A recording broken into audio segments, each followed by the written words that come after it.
cherchez l'Éternel pendant qu'il se trouve. Invoquez-le tandis qu'il est prêt. Rachetez le temps, car les jours sont mauvais. Je veux vous dire que bientôt, il n'y aura pas de travail dans la ligne ministérielle autre que l'œuvre missionnaire médicale. Nous sommes arrivés à un moment où chaque membre de l'Église devrait s'engager dans l'œuvre missionnaire médicale. Tout n'est venu joindre Seigneur pendant nous qu'à joindre lien. La prière dans pied pendant les tout près nous. Pas quitter aucune occasion passée pour nous faire ça qui bien. Parce que sous jour ça yo, la Bible, là pas bon, même. Bien et bonjour, avec vous ce matin, votre humble serviteur Jacques-Lionel Guillaume pour le ministère M3A, Santé et Spiritualité, un corps sain dans un esprit sain, pour les chroniques, avant de dire oui, enrichissement matrimonial.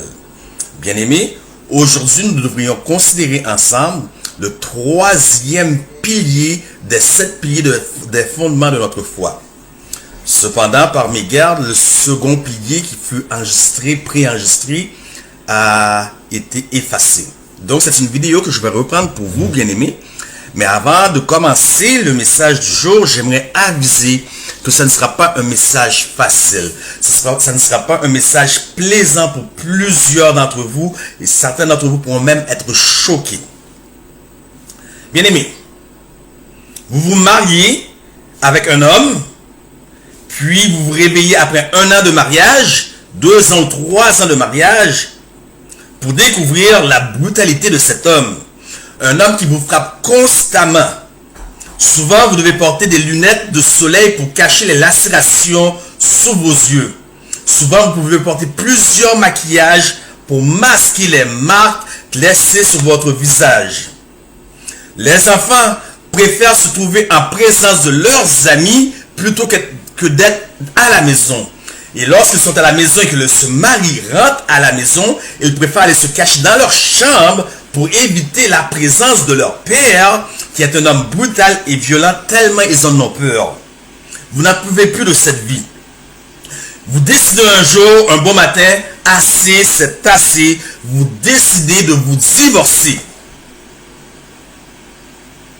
Puis, plus tard, quelques années plus tard, vous rencontrez un autre homme, cette fois-ci, un gentil homme, respectueux, responsable. Vous le mariez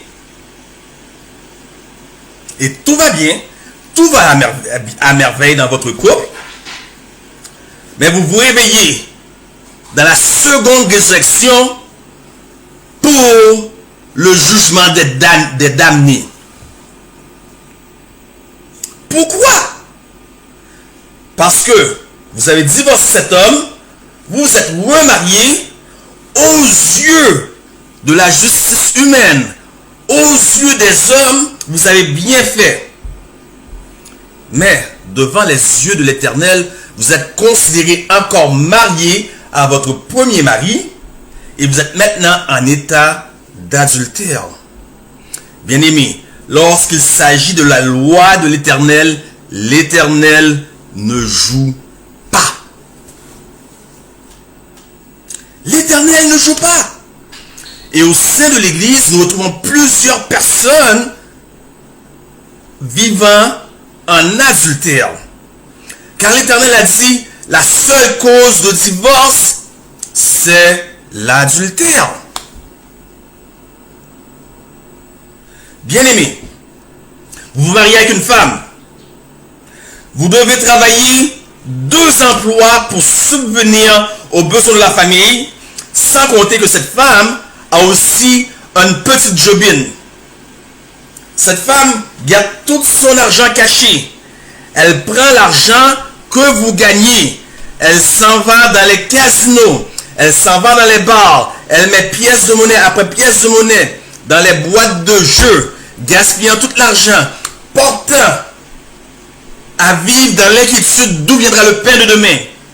Vous divorcez cette femme, puis vous vous remariez. Le même exemple s'applique à vous aussi, messieurs.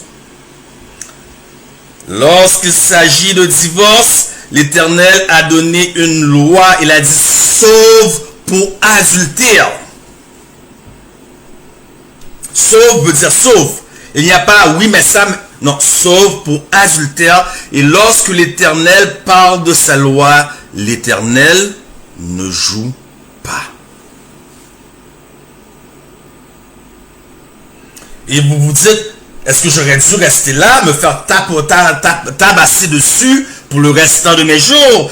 Est-ce que j'aurais dû rester là au péril de ma vie pour tous les jours? Nous allons revenir sur cette question parce que c'est une question très intéressante, mais ce n'est pas le point que je veux toucher aujourd'hui. Puisque dans la première partie du message, nous avons vu que l'aboutissement du mariage doit amener à la famille. Et à la famille, l'issue de toute famille, c'est les enfants.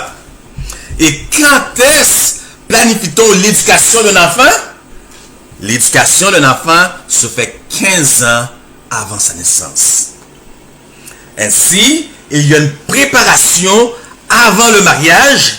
Et cette préparation se fait aussi 15 ans avant le mariage. Donc le problème ne se trouve pas du fait que vous êtes une victime innocente. Le problème se trouve avant. Voilà pourquoi la chronique s'appelle Avant de dire oui, enrichissement matrimonial.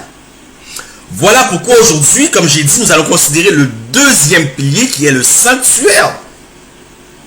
Voyez-vous, bien-aimés, après le péché de nos premiers parents, Adam et Ève, cela a mis une séparation entre Dieu et l'homme. Dieu a dit, en parlant du fruit de l'arbre défendu, le jour où tu en mangeras, tu mourras. Adam et Ève mangèrent du fruit défendu, mais ils ne mourrent point. Dieu avait-il menti? Satan, au travers du serpent, avait-il eu raison de la parole de l'Éternel? Non, pas du tout. Puisque Dieu avait déjà un plan. L'agneau qui fut immolé avant la fondation du monde. Et maintenant, à cause de cette séparation, Dieu ne désire pas être séparé de ses enfants, de sa création. Dieu donna l'ordre à Moïse de faire un sanctuaire selon le modèle reçu. Et Moïse érigea un sanctuaire. Et Dieu dit, j'aime tellement mes enfants, ça ne me dérange pas, mettez-moi dans une boîte. Bien sûr, c'est symbolique, puisque la parole de Dieu nous dit, les cieux des cieux ne peuvent le contenir. Ainsi donc, dans le sanctuaire, nous trouvons 3 appartements. Premièrement, il y a la cour extérieure où jour après jour, des sacrifices expiatoires pointant à l'ombre des choses à venir étaient faits. Puis vous avez le premier compartiment du sanctuaire appelé le lieu saint. Et le second compartiment du sanctuaire appelé le lieu très saint. Le lieu saint était séparé par un rideau du lieu très saint. Le sacrificateur, jour après jour, prenait le sang de l'animal sacrifié qui représentait Jésus, l'agneau du monde, l'agneau de Dieu qui enlève le péché du monde, et prenait le sang de cet animal, l'aspergeait sur la corne de l'autel, et puis le reste du sang, il allait l'asperger sur le rideau, séparant le lieu saint du lieu très saint. Puis une fois par année, le grand prêtre, appelé souverain sacrificateur, faisait la purification du sanctuaire. C'est-à-dire, jour après jour, année après année, mois après mois, du sang est aspergé sur le rideau, séparant le lieu saint du lieu très saint. Vous pouvez imaginer l'image de ce rideau et l'odeur nauséabonde qui se dégageait. Puis le souverain sacrificateur faisait la purification du sanctuaire et miraculeusement, le rideau redevenait intact. Tout cela a un symbolisme. Mais je ne veux pas, ce n'est pas ce que je veux mettre l'accent aujourd'hui. Bien aimé, là où je veux mettre l'accent, c'est que le sacrificateur ne pouvait pas aller du côté, ouvrir le rideau pour aller voir de l'autre côté, parce qu'il pouvait mourir automatiquement. Cela ne lui était pas permis.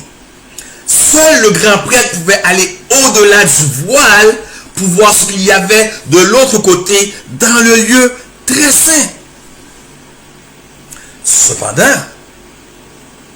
le grand prêtre, lorsqu'il rentrait, le souverain sacrificateur, lorsqu'il rentrait dans le lieu très saint, il ne rentrait pas sans une préparation. Et vous allez comprendre le lien avec le deuxième pilier et la partie avant de dire oui. Puisque le problème d'un mauvais homme, d'un homme qui vous frappe, d'un homme qui vous bat, ou d'un homme, peu importe son défaut, peu importe l'enfer qu'il vous fait vivre, ne vient pas à partir du mariage, mais avant. Donc vous allez voir que le grand prêtre avait une préparation à faire. Ici, je vais utiliser le mot souverain sacrificateur afin de ne pas mélanger avec l'Église universelle de Rome. Mais dans les deux cas, c'est la même chose. Le souverain sacrificateur avait une préparation à faire avant de rentrer dans le lieu très saint pour faire la purification du sanctuaire une fois par année.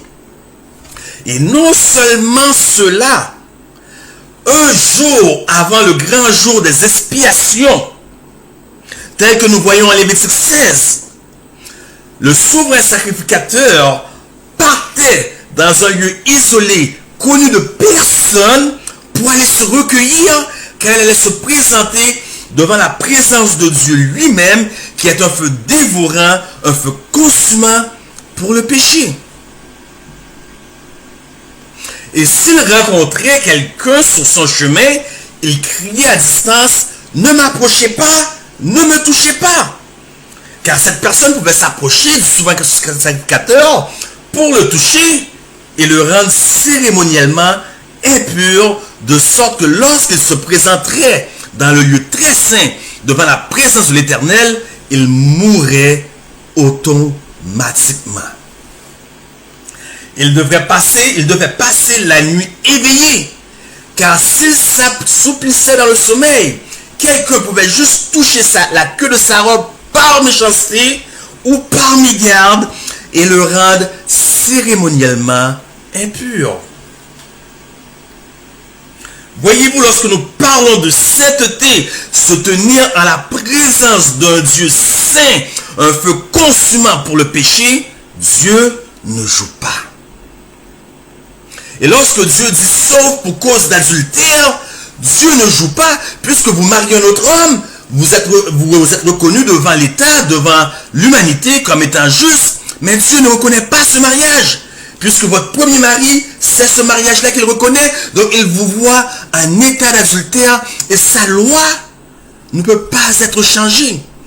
Car si la loi de l'Éternel pouvait être changée, il n'aurait pas envoyé Jésus-Christ, son seul Fils engendré unique, mourir sur la croix pour nos péchés.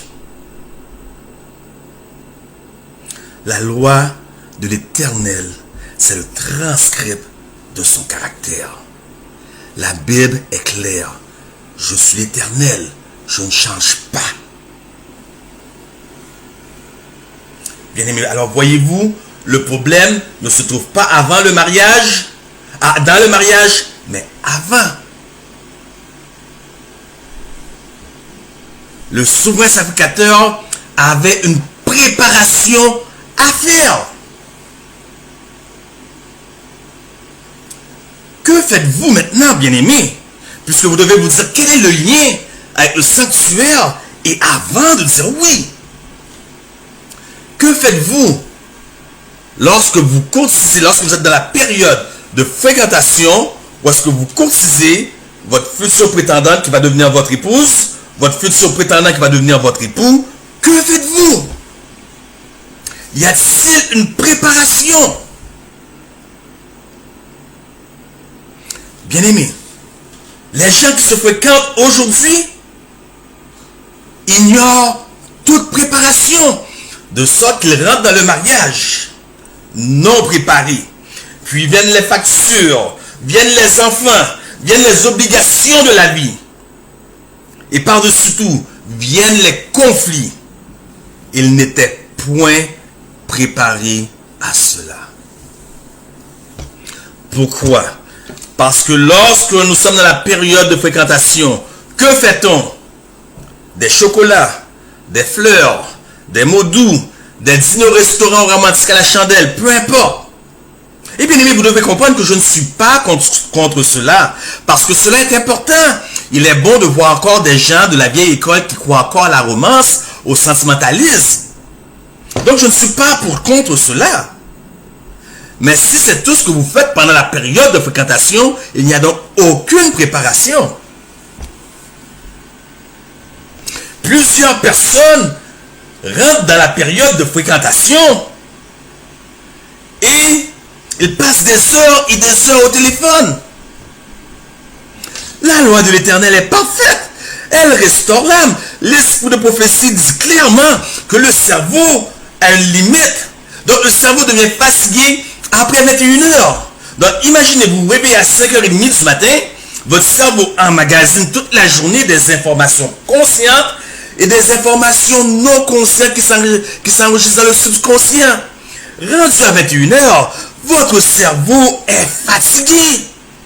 Voilà pourquoi il est suggéré de ne jamais se trouver dans la présence du sexe opposé après 21 heures.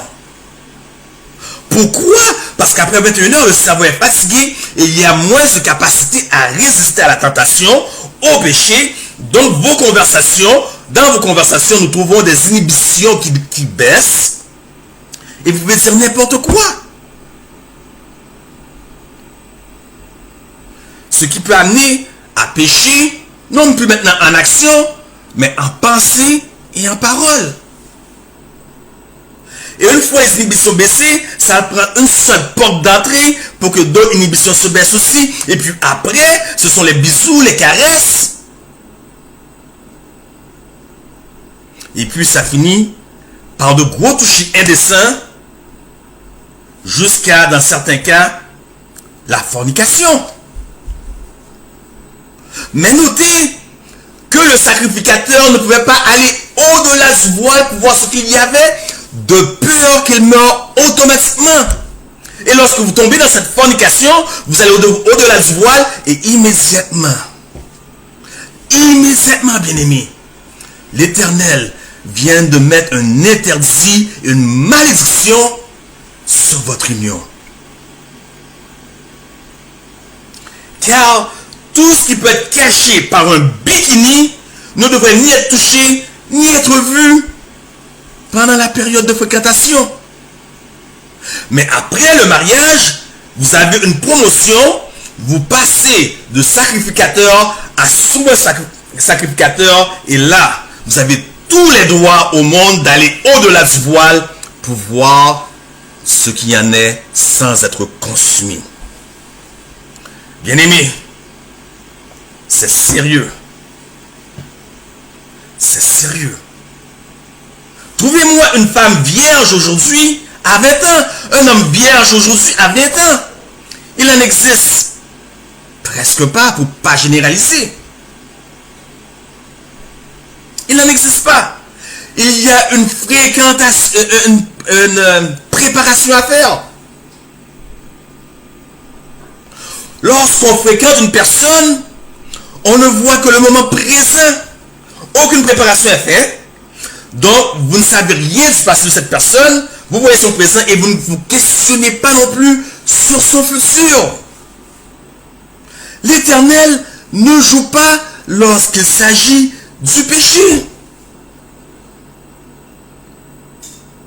Vous ne connaissez ni son passé et vous ne questionnez ni son futur et vous rentrez dans les liens sacrés du mariage non préparé. Voyez-vous comment c'est sérieux, bien-aimé?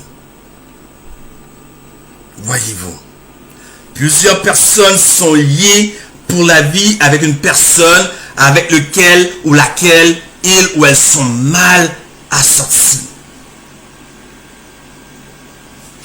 Tout comme le sacrificateur et le souverain sacrificateur, tout comme les deux connaissaient leur rôle respectif, l'homme que vous choisissez doit connaître son rôle. Et quel est le rôle de l'homme que vous allez choisir? Le rôle de l'homme que vous allez choisir avant de vous marier, puisque aucune personne, je répète, aucune personne ne devrait mettre sa vie entre les mains d'un seul homme, tel que appelé médecin, appelé pasteur. Personne ne devrait mettre son salut entre les mains d'un seul homme. Donc si vous allez vous unir et vous abandonner à une seule personne, vous devez être sûr que cette personne connaît son rôle. Que le sacrificateur ne se prend pas pour un souverain sacrificateur. Il connaît son rôle. Et quel est le rôle de l'homme? Si l'homme n'est pas capable de remplir son rôle avant le mariage, il ne sera pas capable de le remplir pendant le mariage. Quel est le rôle de l'homme? Le rôle de l'homme vient en 4 parties. Et ces 4 parties sont présentées par 4 P. Je répète pour vous le premier, je considère avec vous le premier P. Le premier P, c'est pasteur. Le deuxième P, c'est patriarche. Le troisième P, c'est pourvoyeur. Et le quatrième P, c'est protecteur. Vous avez un homme qui ne pourvoit pas aux besoins de sa famille. Il est pire qu'un homme qui a aboli la foi. Mais ce n'est pas le point sur lequel je veux accentuer aujourd'hui. Le premier rôle de l'homme doit être celui du pasteur. Quel est le rôle du pasteur? Le pasteur a le rôle de cultivation. Genèse 2,15. Et l'Éternel, Dieu, plaça l'homme dans le jardin afin qu'il le cultivât. Que veut dire cultiver? Faire sortir le meilleur d'eux. Dans ce cas, nous parlons de la terre. Faire sortir le meilleur d'eux, de la terre. Mais cet homme fait sortir que des larmes, des inquiétudes dans votre relation avant que vous vous mariez avec lui. Ne fait que sortir des larmes de vous. C'est ce qu'il cultive en vous. Vous savez déjà que ce n'est pas l'homme pour vous. Cultiver. Donc, il doit être cultivé à tous égards. Et lorsque nous parlons du rôle de pasteur, l'homme doit être cultivé au niveau spirituel. Bien aimé, l'Éternel ne joue pas. Qui pécha en premier? Ève ou Adam? Qui pécha? Qui fut le premier à pécher? Ève. Mais qui fut appelé? Adam. Adam. Adam fut celle qui fut appelée. Parce que Adam aurait dû éduquer Ève. Voyez-vous votre rôle qui joue sur vos épaules? Si vous n'êtes pas capable de remplir ce rôle, ne vous mariez pas.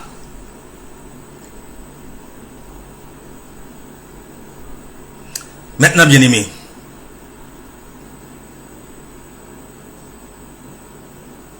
maintenant, la parole de l'Éternel est claire. Seul pour cause d'adultère, vous pouvez divorcer. Et vous dites, pourquoi devrais-je être pénalisé si je ne suis pas la partie coupable? Voilà la question que plusieurs se posent. Comme j'ai dit, ce sont des choses que nous allons considérer parce que nous n'allons pas arrêter notre chronique aux 7 piliers. Il y a toutes sortes de choses à voir après. Mais le conseil que je peux vous donner, bien-aimés, dans les temps que nous vivons actuellement, je l'ai dit dans la première vidéo, et je le répète, le moins de mariages contractés, le meilleur. Cela ne veut pas dire vivre à côté, en placement. Cela ne veut pas dire vivre dans l'adultère ou dans la fornication. Vous allez comprendre plus devant. Le moins de mariages contractés dans les temps où nous vivons, le meilleur. Mais si vous devez vous marier, bien aimé, si vous devez vous marier, si vous considérez le mariage, il vaut mieux avoir des marques sur vos genoux que des marques sur le cœur. Car ce n'est pas juste vous, même les enfants vont subir les conséquences. Alors, j'espère que le message est bien compris. Connaissez votre rôle. Vous êtes un sacrificateur ou un souverain sacrificateur. Connaissez votre rôle, ne dépassez pas. N'allez pas au-devant de votre rôle.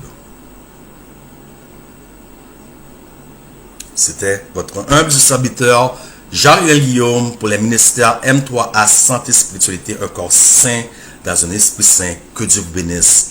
À la semaine prochaine.